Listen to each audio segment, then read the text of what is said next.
Muž, ktorý dobrovoľne vstúpil do koncentračného tábora, volal sa Witold Pilecki.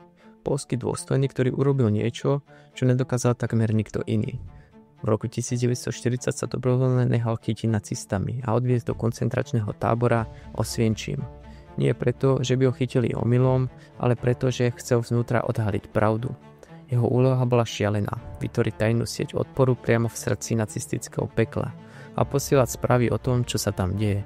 Ako jeden z prvých varoval spojencov pred systematickým vyhľadzovaním Židov. Správy, ktoré posielal, boli také neuveriteľné, že im najskôr nikto neveril.